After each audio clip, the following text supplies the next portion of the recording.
Amém, queridos? Vamos abrir nossas Bíblias no Evangelho de Mateus, Mateus capítulo de número 28. Mateus capítulo de número 28, o verso de número 16, que diz: E os 11 discípulos partiram para a Galiléia, para o monte que Jesus lhes tinha designado. E quando o viram, o adoraram, mas alguns duvidaram. E chegando-se Jesus, falou-lhes dizendo: É-me dado todo o poder no céu e na terra. Portanto, ide, ensinai todas as nações, batizando-as em nome do Pai, e do Filho, e do Espírito Santo, ensinando-as a guardar todas as coisas que vos tenho mandado. E eis que eu estou convosco todos os dias até a consumação do século. Feche os teus olhos. Pai bendito e amado, neste nome precioso que é o nome de Jesus eu oro.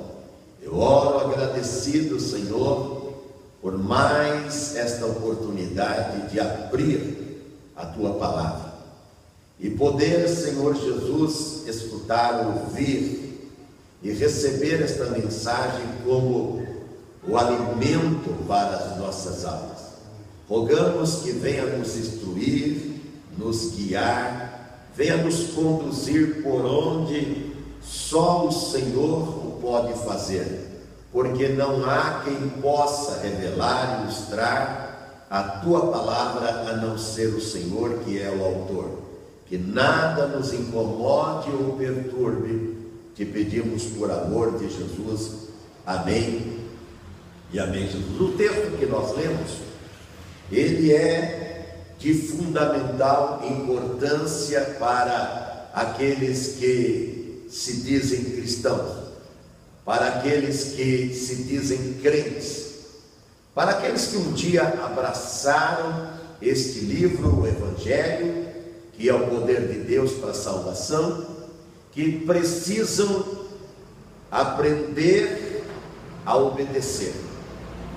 Jesus tinha sido ressurreto, Jesus tinha ressuscitado e aparecido a Maria Madalena, e comissionou ela, e disse a ela que ele ia à frente deles a encontrá-los no monte chamado o Monte das Oliveiras, e para que eles fossem ali na Galiléia.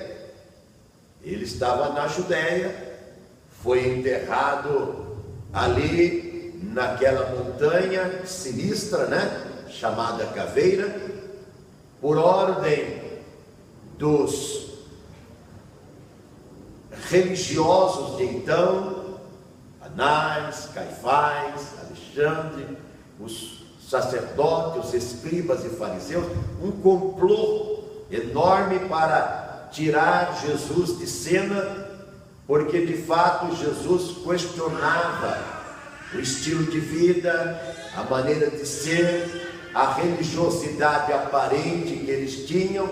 Jesus tinha dito a turba, a multidão, que a Bíblia chama de grande, que andava com ele, de que eles deveriam ouvir, lá no Mateus 23, o que eles diziam, mas nunca proceder como ele. Jesus dizia que na cadeira de Moisés estavam os sacerdotes, os fariseus, estavam os saduceus, estavam os escribas, estavam os sacerdotes, mas nunca fazer o que eles faziam, porque dizia que eles falavam, mas não faziam. E quando as obras suas não condiz com aquilo que você fala, a minha Bíblia diz que é morta, é morta, não tem sentido. E então fizeram aquele complô e levaram Jesus para ser julgado diante das autoridades. Foi levado para Pilatos, O Pilatos, que era o governador, mandou para o rei Herodes. O rei Herodes, que estava também em intriga com o Pilatos, porque tinham divergências políticas, ambos eram comissionados pelo imperador, né? O Tibério César tinha enviado eles para colocar ordem, né? Porque ali na Palestina era um verdadeiro pavio, né? Era um barril de pólvora e, né, havia muitas contendas, e quem liderava o mundo de então era Roma, e eles queriam manter a ordem aonde estavam seus domínios, e ele quem dominava ali. E foi mandado, né, o Pilatos para estar lá, e Jesus foi mandado ao Pilatos. Pilatos, com seu nome Pôncio Pilatos, vem de ponte, do qual vem também no latim, né? Vem o pontífice. E o Pilatos, Pôncio, vem de ponte e pontífice. E Pôncio e Pilatos vem de pilo, que é uma arma romana, aquele dardo que fez com que eles conquistassem as nações, porque eles eram hábeis, né, no uso das lanças, dos dardos. Então este é o nome deste homem, uma ponte que é um dardo, também um dardo. E para Jesus ele foi isso.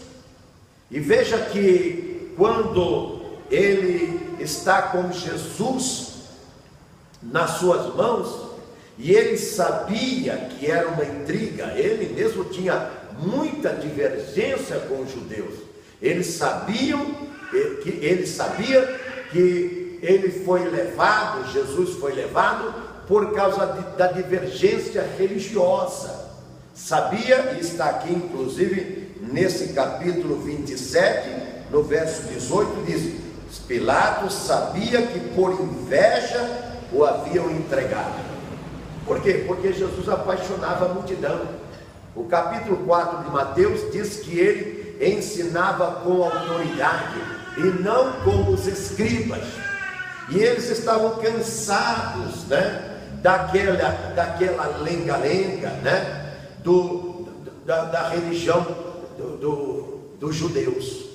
E quando Jesus vem e traz a mensagem que entra no coração, porque a palavra de Deus, escreve o Hebreus, né? O escritor de Hebreus, lá no capítulo 4, no verso 12, diz que ela é penetrante, mais do que qualquer lâmina, do que qualquer faca, do que qualquer espada, né? E vai até a divisão da alma. Então Jesus sabia como falar, né, às pessoas, a turba, a multidão, e tocava-lhes o coração e a alma. E ele estava falando agora com Pilatos. E Pilatos, ele não via culpa nenhuma em Jesus. Ele buscou informações, ele interrogou Jesus. E ele chega àquela multidão e diz: eu não vejo nele culpa alguma. Mas ele era apertado pela multidão que queria furiosamente que Jesus fosse morto. Estavam eles já com um programa de morte para a vida de Jesus. E ele diz ainda: eu não vejo nele culpa alguma. Mas por que este homem, que era o governador, era o prefeito, né, e por 10 anos, desde o ano 26 até o ano 36, ele foi o que governou aquela região. E ele, então, não gostava dos judeus. Quando ele foi empossado, diz a história, que ele entrou com a esfinge, né, do Tibério César, do imperador, que causou já um aborrecimento muito grande com o seu exército. Ele entrou pelas ruas de Jerusalém e colocou aquele busto, colocou aquela esfinge, como que para ser venerada, o que causou muito aborrecimento para os judeus. E ele começou a ter divergência. A minha Bíblia diz que ele era sanguinário. O capítulo 13 de Lucas diz que ele fazia suas cerimônias e ele sacrificava vidas, evidentemente aqueles que ele não gostava, aqueles que ele tinha problemas de relacionamento, aqueles que por um motivo ou outro divergia dele, ele procurava sacrificar. E ele estava com uma pessoa agora que ele não via culpa alguma, que ele sabia que era um complô, uma intriga, e ele tentou inclusive soltá-lo por várias vezes. Foi até advertido pela própria mulher. A sua mulher, que depois se tornou, tornou-se cristã e inclusive santa, lá para os gregos. A Bíblia diz que ela entrou diante do seu esposo e disse: não entres, está no verso 19, na questão deste justo, porque viu que o marido estava arriscando ali a sua posição, que sem dúvida alguma lhe dava destaque, era uma posição de influência, e lhe trazia conforto. Por que você vê que os políticos não querem nunca largar a sua cadeira?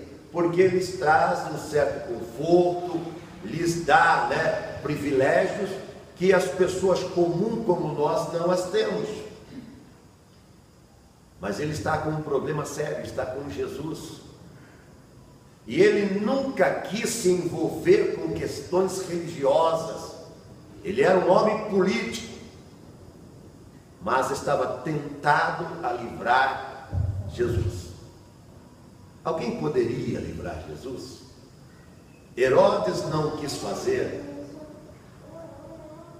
E se fora levado ele ao imperador, ao Tibério César, ele também não o poderia fazer. Por quê? Porque Jesus tinha dito que aquela hora era a hora do diabo. Era a hora das trevas, ele disse.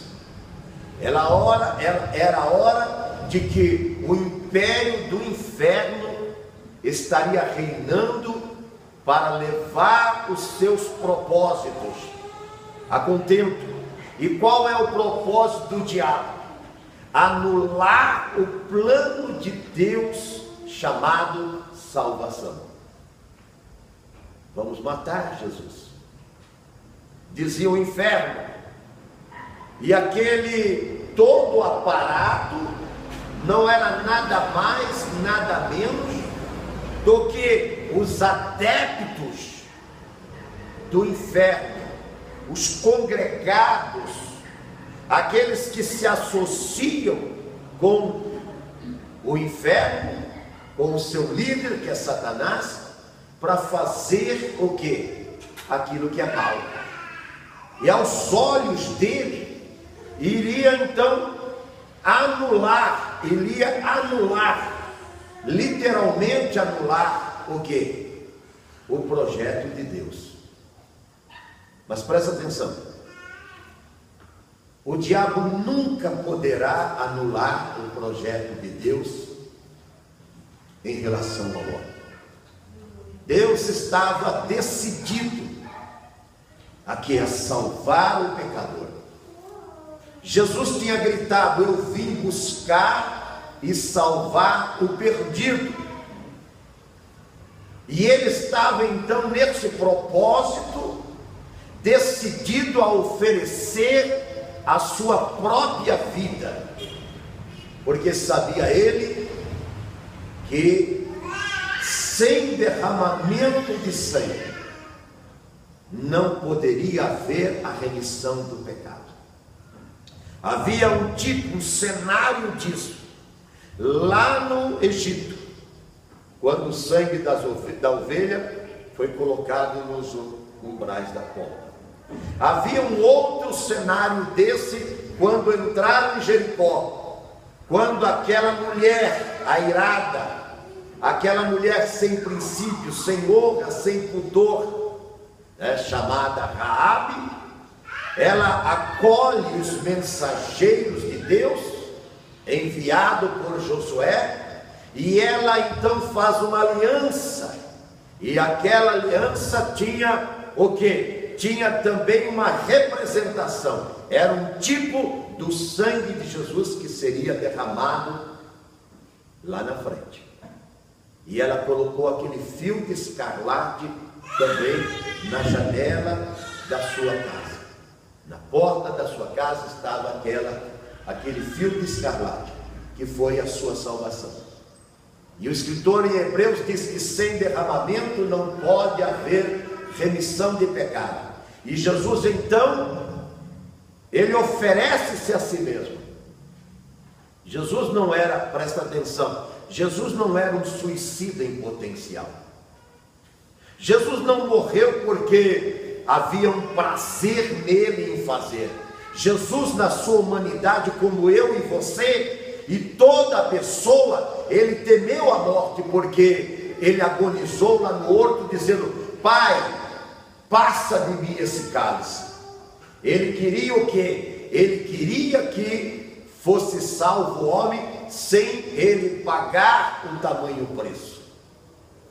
O próprio escritor de Jó ali diz, que o diabo, no seu diálogo com Deus, ele diz no verso 4: tudo que o homem ele possuir nesta terra, quando a morte chega, ele oferece para não morrer. O diabo, que foi o que implantou a morte no mundo, ele sabe que o homem, eu e você, tememos a morte. Então Jesus oferece a ele o quê? A sua própria vida, para arrancar o homem que até então estava nas garras do diabo, até então estava preso àquela convenção que foi estabelecida lá no Jardim do Éden, quando o homem então se alia, se associa ao inimigo da sua alma, o diabo, e manda Deus embora para a sua casa, que é o céu. O que fazer agora para voltar este homem ao paraíso?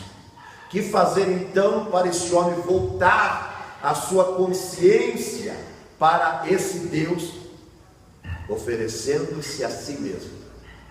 E o Pilatos lutando para fazer com que este homem não fosse morto. E se Jesus não fora morto? E se Jesus não padecesse? E se ele não fosse sacrificado? Se o sangue dele não fosse aspergido? Se sua carne não fosse oferecida naquele lugar? Se ele não vertesse o seu sangue inocente, eu e você não estaríamos aqui nesta noite, não teríamos esse privilégio, estaríamos fadados à morte eterna.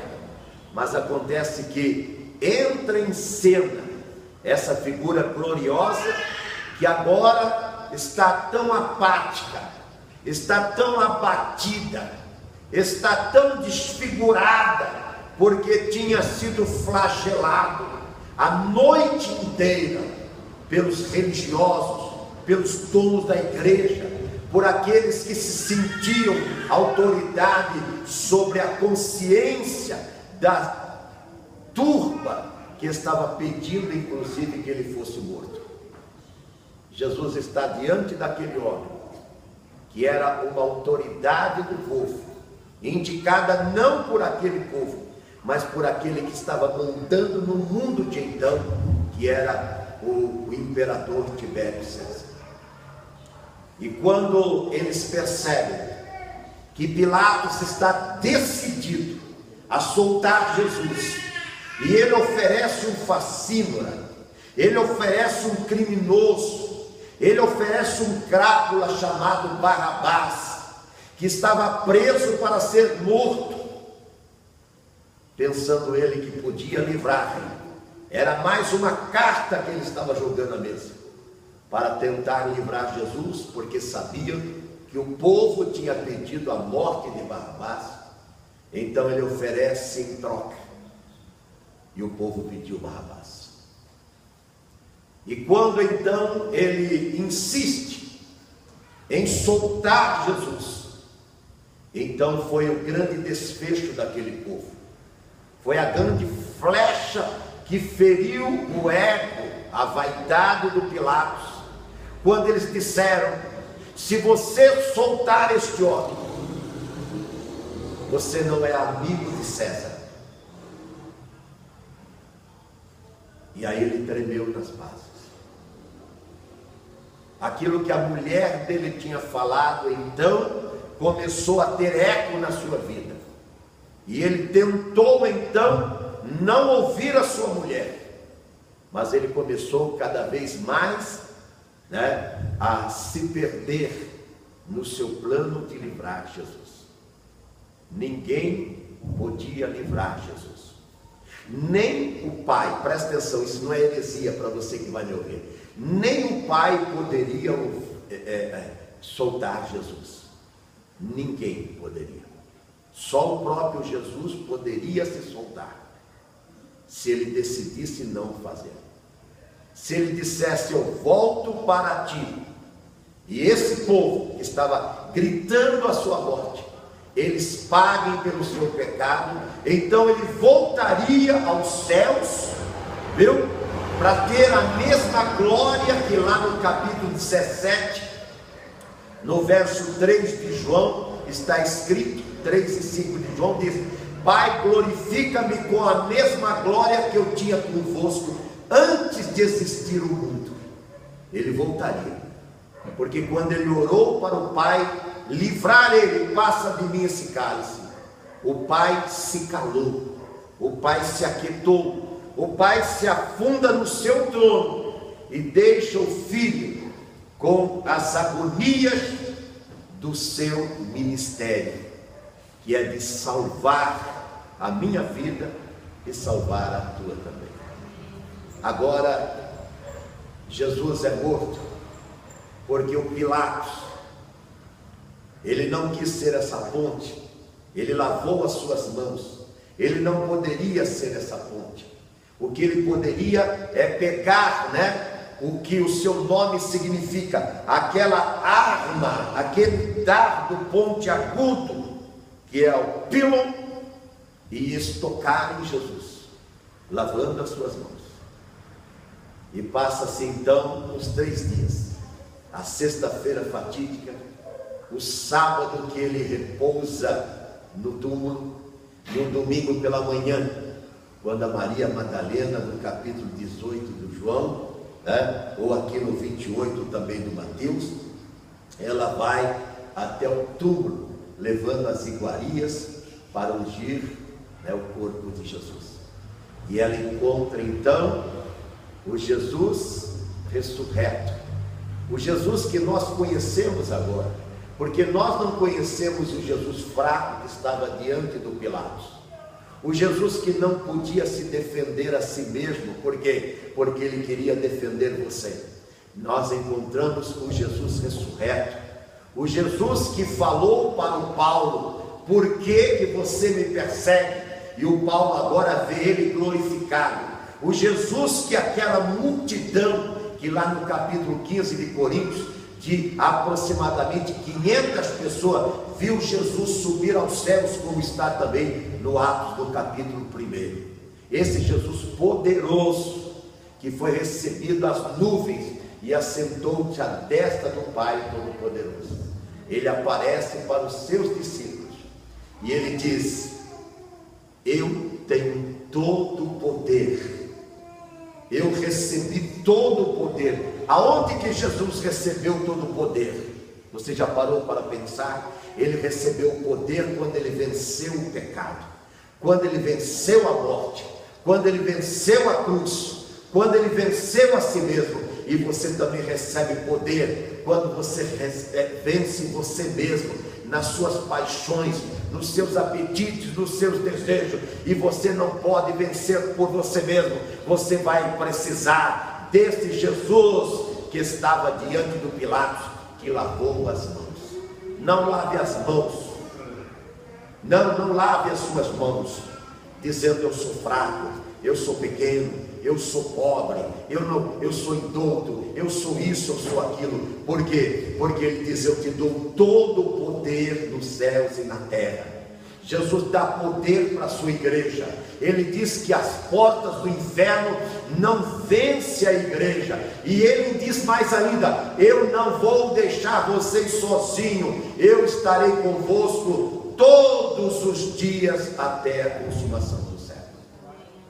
Mas você leu comigo, né? Na abertura desta mensagem. Diz a palavra de Deus que quando o viram, o adoraram. Mas diz também o verso 17: alguns duvidaram. Não se junte aos duvidosos. Não se junte àqueles que eles querem razões maiores para crer. Jesus é pecar ou largar. Jesus é aceitar ou rejeitar. Ele diz: não pode comigo ajuntar aqueles que espalham. Quem comigo não ajunta, ele espalha. E Jesus está convidando, proclamando e incitando cada um de nós a verdadeira fé, a fé desses que adoraram, mas não daqueles que lavaram as mãos ou duvidaram, como os discípulos que estavam ali no Monte das Oliveiras. O que você veio fazer aqui nesta noite? Você veio para duvidar desse Jesus?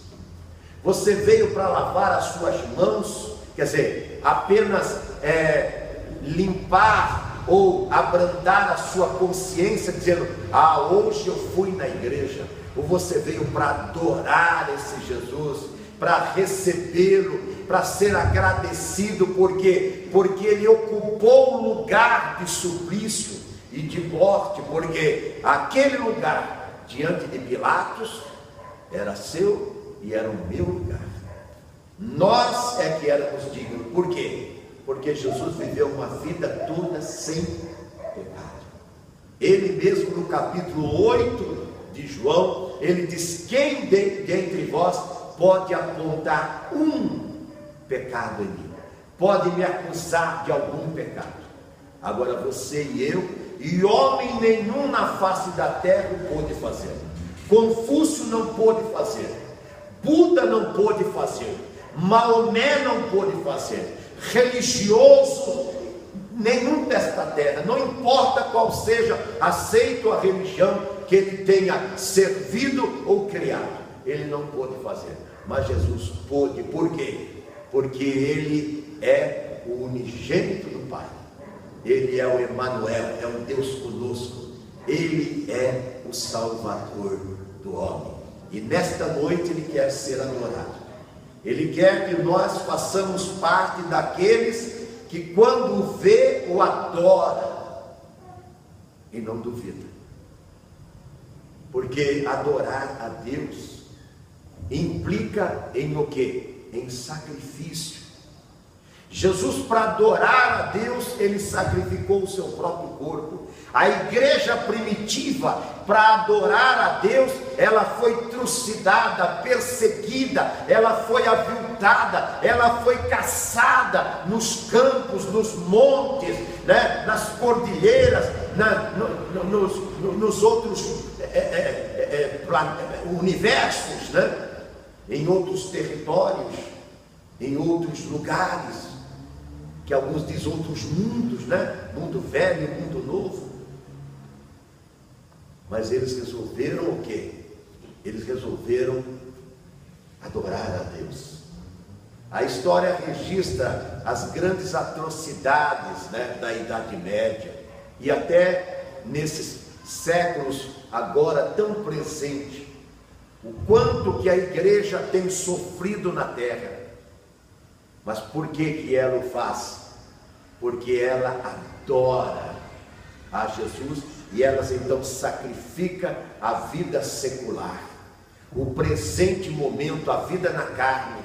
Por quê? Porque ela quer servir ao Senhor em espírito e em verdade, que é a única maneira de servir a Deus, como Jesus fez. Jesus queria que você voltasse para Deus, então ele adorou o Pai com a sua própria vida, por este amor tremendo que ele tem por mim e por você. Então cabe a pergunta: de qual grupo você faz parte nesta noite? O verso de número 17 diz o quê? Quando viram, o adoraram, mas alguns duvidaram. Jesus não quer a sua dúvida, ele quer o seu reconhecimento. E quando você o reconhecer, você vai ser um arauto, vai ser um porta-voz, vai ser um mensageiro, e você vai fazer o que ele disse: ide por todo o mundo, pregue o evangelho, batize em nome do meu Pai, em meu nome e também no Espírito Santo de Deus. Amém? Fiquemos em pé e adoremos a Deus. Pai bendito e amado, é no precioso nome de Jesus, aquele que vive e reina para todos sempre, que eu te adoro. Te adoro, Senhor, pela tua palavra dada-nos nesta noite. Eu peço, Senhor, que o espírito de adorador que cantamos aqui, Senhor, ele seja, Senhor, uma realidade, uma verdade em nós, e que possamos reconhecê-lo, Senhor, em todos os nossos caminhos, e sacrificar o nosso melhor, como Jesus o fez, como a igreja primitiva fez, e como muitos, Senhor, nesses nossos tempos estão fazendo. Queremos somar aos verdadeiros adoradores do teu nome. Ajuda-nos, te pedimos por amor de Jesus. Amém. E amém, Jesus.